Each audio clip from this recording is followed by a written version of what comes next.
এখন আগে আপনারা আমার শাশুড়ি মায়ের কিছু কথা শুনেন। বড় সতীন কি কম গালি খাইছে এ পর্যন্ত পাবলিকের?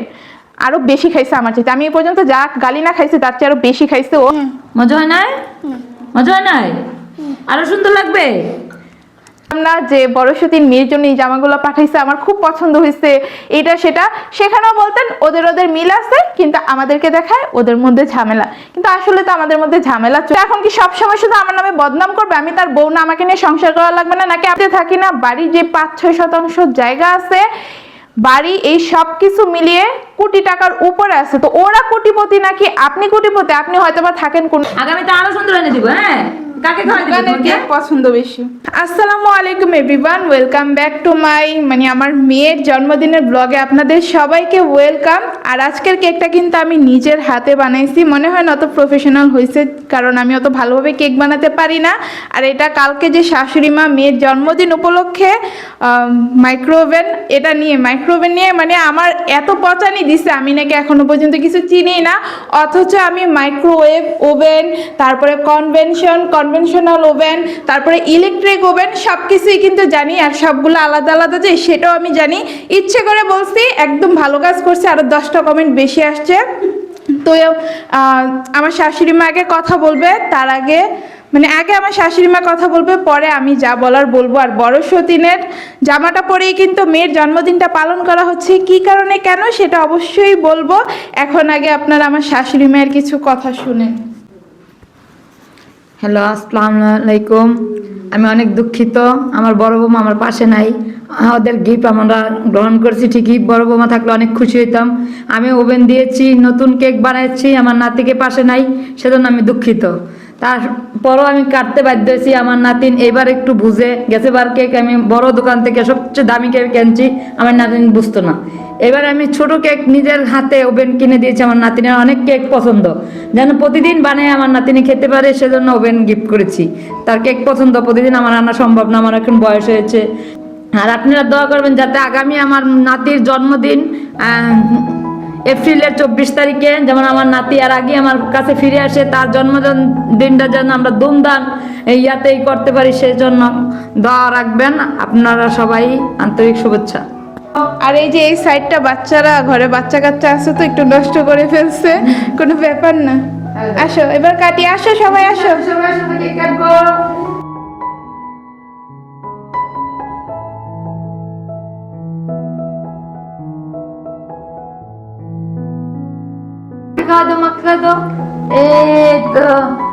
তুমি বলো, আমি কেক খাই দিয়েছি তোমাকে, তুমি কেমন হয়েছে বলো। আমার কেক কে আর আমি খারাপ বলতে পারি? না, মজা হয় নাই? মজা হয় নাই? আরো সুন্দর লাগবে। আগামীতে আরো সুন্দর এনে দিব। আগামীতে আরো সুন্দর এনে দিব। হ্যাঁ, কাকে খাওয়াই দিব? দোকানের কেক পছন্দ বেশি। তাই তোমার এটা পছন্দ না? আচ্ছা, তোমাকে দোকান থেকে কেক এনে দিব। এই তো গাইস, মেয়ের জন্মদিনের কিছু টুকটাক আয়োজন বাদ-ছিল, সেগুলা শেষ করে চলে আসলাম। এখন আপনাদের সাথে কিছু কথা শেয়ার করব। গত ভিডিওতে আমাকে তো মানুষজন যা মনে চায় তাই বলছে। যারা আমাকে ভালোবাসে সব সময়, এই পর্যন্ত আমাকে সব সময় ভালো কমেন্ট করে গেছে, সব সময় আমার পক্ষে থেকে গেছে, তারা পর্যন্ত আমাকে নেগেটিভ কমেন্ট করছে কালকে। তো সেটা কথা না, আমাকে তো প্রতিনিয়তই মানুষ করে যাচ্ছে, করবে, কারণ তাদের চোখে আমি খারাপ। আমার কথা হচ্ছে, আপনি যে একটা মানুষকে কমেন্ট করেন, অবশ্যই আপনার মধ্যে এই বিবেকবোধ রাখা দরকার যে আমি আসলে কাকে কোন মন্তব্যটা করতেছি। আপনারা আমাকে খারাপ বলেন, আমি ভিডিওতে এসে পাগলামি করি, আমি মানসিক রোগী, আমি এটা আমি সেটা। তো আমি তো খারাপ, ঠিক আছে, কিন্তু আপনারা যে কমেন্ট বক্সে আপনাদের কমেন্টগুলোর মাধ্যমে আপনারা কতটা ভালো সেটার প্রমাণ দিয়ে যান, সেটা কি ভুলে যান? তো ভালো কথা আমাকে নিয়ে বাজে মন্তব্য করেন, সেটা কোনো বিষয় না। আমি বড় মানুষ, আমার মধ্যে অনেক ভুল আছে, খারাপ কিছু আছে, এই জন্যই আমাকে খারাপ কমেন্ট করেন। কিন্তু আমার মেয়ে, বাচ্চা একটা মেয়ে, মাত্র 3 বছর, নিষ্পাপ আমার বাচ্চা, সেই বাচ্চাকে নিয়ে আপনার খারাপ মন্তব্য আসে কি করে? আপনার মাথায় কি বিবেক বা মনুষ্যত্ব বলতে কিছু আছে? কালকের ভিডিওতে আমাকে তো বাজে কথা বলছে, সাথে আমার মেয়েকে নিয়ে সব বাজে কথা বলতেছে। তো সেগুলা কি বলছে আমি আপনাদেরকে বলতেছি না, কিন্তু এতটুকু উত্তর আমি দিয়ে দিই আপনাদেরকে যে আমার ছেলে মেয়ে আলহামদুলিল্লাহ জন্মের পর থেকে ওরা কোটিপতি। ওদের আর মানে বাকি কি ফ্ল্যাট আছে না সম্পদ আছে ওইগুলা দেখতে হবে না। যে বাড়িতে থাকি না, বাড়ির যে 5-6 শতাংশ জায়গা আছে, বাড়ি, এই সব কিছু মিলিয়ে কোটি টাকার উপরে আছে। তো ওরা কোটিপতি নাকি আপনি কোটিপতি? আপনি হয়তোবা থাকেন কোন একটা ভাড়া বাসায় বা গ্রামের কোন একটা চিপাচাপার মধ্যে হয়তোবা থাকেন, যে আমাকে এই কমেন্টগুলো করছেন।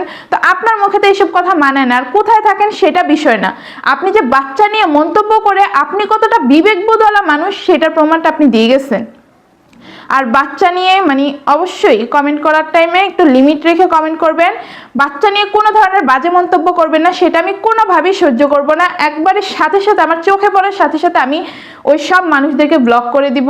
আর সাথে ব্লগে আমার কিছু মিষ্টি মিষ্টি কথা তো আপনারা অবশ্যই উপহার পাবেন, সেটা তো মিস যাবে না।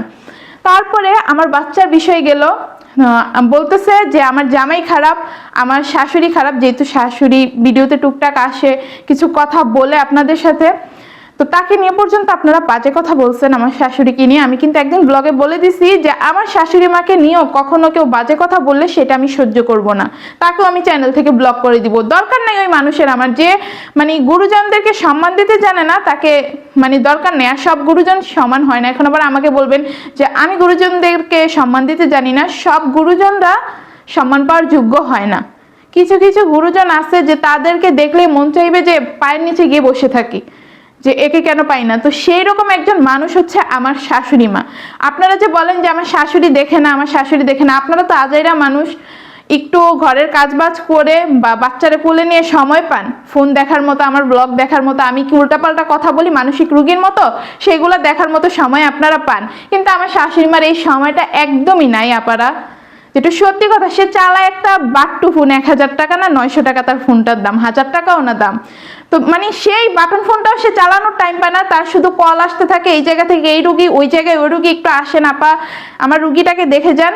মানে কোনো সুযোগই পায় না। 2টা হসপিটালের সে সিনিয়র নার্স, মানে ইনচার্জ যেটাকে বলে আর কি। তো তার মানে কোনো সুযোগই নাই যে এদিক থেকে সেদিক হয়ে একটু শ্বাস ফেলাবে। বাসায় আসে সেটা 3-4 ঘন্টার জন্য, তাও ঠিকভাবে থাকতে পারে না।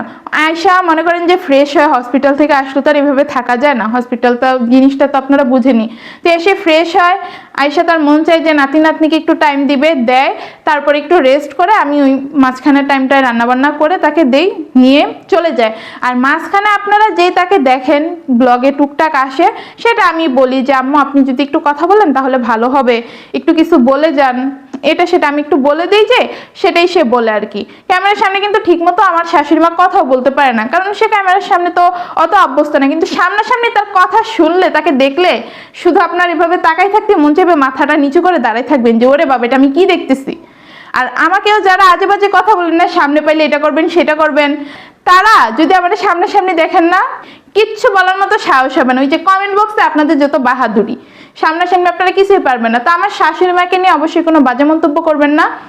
সে অনেক যোগ্যতা সম্পন্ন একটা মানুষ, এই পর্যন্ত আমি অনেকবার বলছি, কিন্তু যেইগুলা বলার না ওইগুলা বলি। একটা মুখ দিয়ে আইসা পড়ছিল কিন্তু বললাম না, আটকাই গেলাম। আমি আপনাদের মতো অত খারাপ হইতে পারি না। তারপরে গেল আমার বাচ্চার কথা, আমার শাশুড়ির কথা, আমার জামাই কথাও আসছে যে জামাইটা নাকি অনেক খারাপ, জামাইটা বড় বউটাকে একটু ভালোবাসে না। তারপরে আমি এত কিছু করার পর আমাকে কিভাবে সহ্য করতেছে, আমি নাকি জামাইটা কালো জাদু করে আমার মতো বানাই ফেলছি। মানে কি জামাইটা কোন দিক দিয়ে দেখছেন আমার পক্ষটা নে? যেটা ভালো এটা তো সে বলবে, আর যেটা আমার ভালো না খারাপ সেই দিকটাও তো সে বলে গেছে ভিডিওতে। আর কোন দিন আমার খারাপ দিকটা সে বলে না ভিডিওতে? সব সময় বলে। যার যেটা খারাপ আছে খারাপটাও বলে, যার যেটা ভালো আছে সেটাও বলে। তো এখন কি সব সময় শুধু আমার নামে বদনাম করবে? আমি তার বউ না, আমাকে নিয়ে সংসার করা লাগবে না? নাকি আপনারা চান যে আমি সংসার ছেড়ে চলে যাই, সংসারটা আমার নষ্ট হয়ে যাক, এরকমই চান? না হলে এই ধরনের কমেন্ট করতে পারতেন না যে আমার নামে নাকি প্রশংসা করে, আমাকে সহ্য করে কিভাবে? আমি তার বউ, আমার রাগ আমার অভিমান যদি আমার জামাই সহ্য না করে তাহলে কে সহ্য করবে? আপনারা একটু বলেন তো। তো যারা বলেন আসলে তাদের মাথার মধ্যে কিছুই নেই। আর কালকের ভিডিওটা নিয়ে অনেকে অনেক কিছু বলছেন যে বড় সতীন যাই দিছে, ভালোবেসে তার মেয়েকে গিফট দিছে, সেটার মধ্যে আপনি কেন এত কথা বলতেছেন? তো তাদেরকে বলি, যারা কিন্তু বুঝার আমার ভিডিও দেখে না, মনে করেন যে একদম ফার্স্ট টাইম দেখছে, তারাও বুঝে ফেলছে যেটা আমি একটু মজার ছলে ভিডিওটা করছি, প্র্যাঙ্ক টাইপ আর কি। ইচ্ছে করেই মনে করেন যে বলতেছিলাম এই জামাটা ভালো না, এই জামাটা একদম নর্মাল, এই ধরনের জামা পরাই না, সব সময় বাচ্চাদেরকে ব্র্যান্ডের জামা পরাই, এটা সেটা। যারা বোঝার তারা অবশ্যই বুঝছে। আর আমি কিন্তু ভিডিওর মাঝখানে যখন এই কথাগুলো বলতেছিলাম মানে হেসে দিচ্ছি বারবার বলার টাইমে। আর আরেকটা কাজ করতেছিলাম, জুতার ব্যাগটা ধরে শুধু ঝুলে ঝুলে দেখাইতেছিলাম যে আমার এই জুতাটা অনেক পছন্দ হয়েছে, এটা সেটা।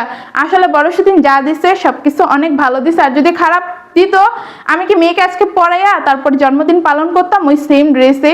যা দিছে আলহামদুলিল্লাহ অনেক ভালোই দিছে। আর আমি যেটা বলতেছিলাম, বড়শদিন যা দিছে অনেক ভালো ভালো জিনিসই দিছে, তবে আরো কিছু জিনিস দিছে। টোটাল মনে করেন যে 20,000 টাকার জিনিস ও শুধু ওর মেয়ের জন্মদিন উপলক্ষে দিছে, যেটা আমি আপনাদেরকে দেখাই নাই। দেখালে তখন হয়তো কি আপনারাই বলতেন যে ওরা ঠিকই মিল আছে, আমাদেরকে দেখায় যে ওদের মধ্যে মিল নেই, ওদের মধ্যে ঝগড়া চলতেছে, এটা সেটা নানান বাহানা দিতেছে আমাদেরকে।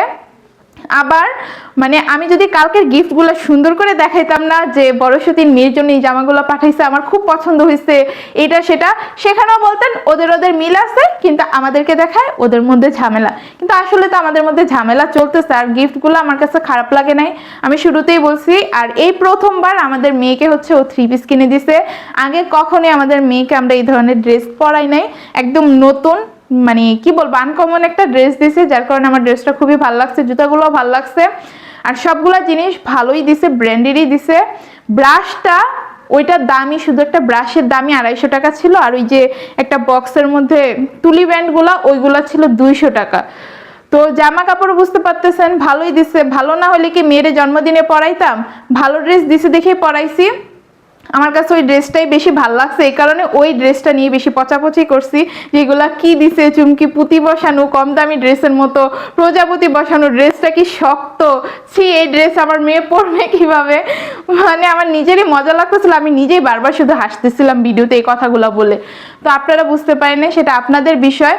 তো একদিকে ভালোই হয়েছে, আপনাদেরকে একটু জ্বালাইতে পুরাইতে পারছি ভিডিওতে, সেটা আমার কাছে খুব মজা লাগছে কমেন্টগুলো দেখে। ও মানুষজন আমাকে এসে বলে কি যে তোরে যে আমি যে বলি আমার ভালোবাসার আপুর আছে এটা সেটা, এটা নিয়েও আমাকে মানে একটু খুঁচা মারছে যে হ্যাঁ তোরে যে মানুষজন কত ভালোবাসে সেটা তো তোর কমেন্ট দেখলেই বোঝা যায়, কমেন্টে তোরে যে কত ভালোবাসা দেয় আর কত দোয়া করে।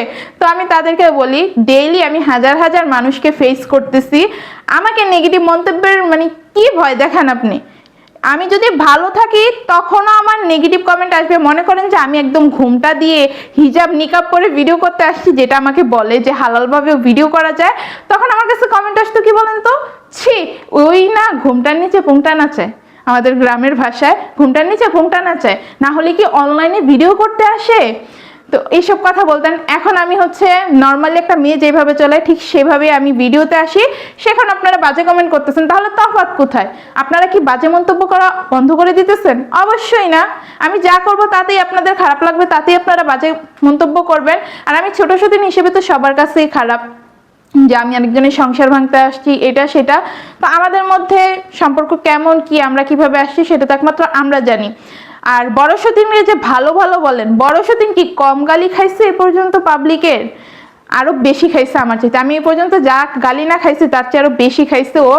মানে ওর তো ফেসবুক আইডি ছিল, আমরা কিভাবে কিভাবে সতীন হয়েছি সেটা তো আপনাদেরকে বলছি। তো ওই ফেসবুক আইডিতে যখন পোস্ট করা হয়েছিল যে ও আলহামদুলিল্লাহ সতীন পেয়ে গেছে, মানে একটা ছবি পোস্ট করা হয়েছিল আমাদের, তখন মনে করেন যে ওই পোস্ট দেখে একদম ও ন্যাশনাল পর্যায়ে চলে যেতেছিল। আরেকটু থাকলে মনে হয় ওই যে ইন্টারভিউ নেয় না এখন এসে কিছু ইউটিউবার ব্লগার আইসা, যে ভাই ভাই আমার একটু ইন্টারভিউ নেন, ভাই আপনি নাকি বিয়ে করছেন, ভাই আপনি নাকি সতীন আনছেন। আমার সতীনটা এরকমই করা হইতো আজ থেকে আরো 4 বছর আগে। আরো যদি ওর আইডিটা থাকতো, মানে ও এত ভাইরাল হয়ে যেতেছিল যে আমরা ভয়ে আইডি ডিএক্টিভ করে দিচ্ছি, কিছুদিন পরে আইডিটাই ডিলিট করে দিচ্ছি, এত পরিমাণে ভাইরাল হচ্ছিলাম। তো ওই টাইমে মানুষজনকে কি পরিমাণ যে বাজে কথা বলছে, যে নিজ থেকে সতীন আনে নাকি, এমনকি ব্লগ শুরু করার পরও মানে ও অনেক এই কথাটা শুনছে যে ও নাকি মানসিকভাবে পাগল, না হলে কি নিজ থেকে স্বামীর ভাগ দেয় নাকি, স্বামীকে বিয়ে করায় নাকি, পাগল দেখে সতীন আনছে, সতীন নিয়ে সংসার করে, ওকে অনেক উল্টাপাল্টা কথা বলছেন।